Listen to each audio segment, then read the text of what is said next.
Though it's been around for more than 50 years, How many are your party today, sir? tourists and locals are still happily boarding ships bound for historic Tillicum Village.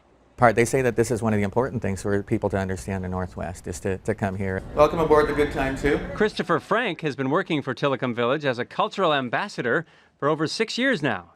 He says the adventure begins the minute the ship leaves the dock. We start from Pier 55, and once we're underway, we provide a narration. It's about a 45-minute tour, and you travel about 8 miles to the southwest, which is where Blake Island exists, in between Vashon and Bainbridge Island. Once passengers arrive, they're met by a decades-old tradition. Once you get to the island, you are greeted with steamed clams as an appetizer. The clams are not just a tasty way to start things off, they also help leave a piece of yourself behind. As you come off the boat, you'll see 2 pathways that lead up to the Longhouse.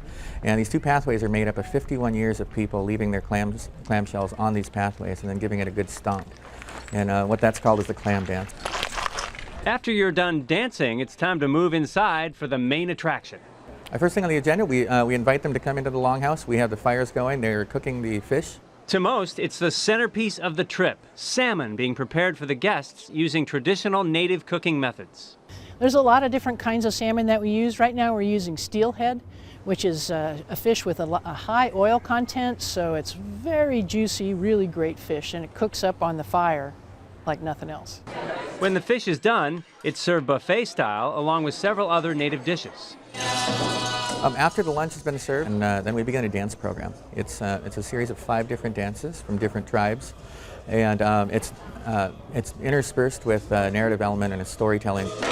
The masks are impressive. They're my favorite one, the one that I love to wear. It's called Hokok, or the Big Beak, and it is 6 feet 6 inches long and weighs about 45 pounds. I mean, it's an impressive example of the craftsmanship found in the area. Tillicum Village has hosted tens of thousands of visitors over the years. Perhaps the most famous was when then-President Clinton brought leaders of several Pacific Rim nations here while attending the Asia-Pacific Economic Conference in Seattle in 1993. But you don't need to run a country to take in the sights and sounds of this Northwest institution. And we're not from this part of the country, and it gave us a pretty good insight as to the type of area that you have here. It's magnificent. Well, a lot of people are tourists that are here just in town for the very first time. And there's another demographic, people that maybe haven't been that have lived in the area for 30, 40 years, and they just first come out, and they're, inevitably they're like, I can't believe it took me this long to come out.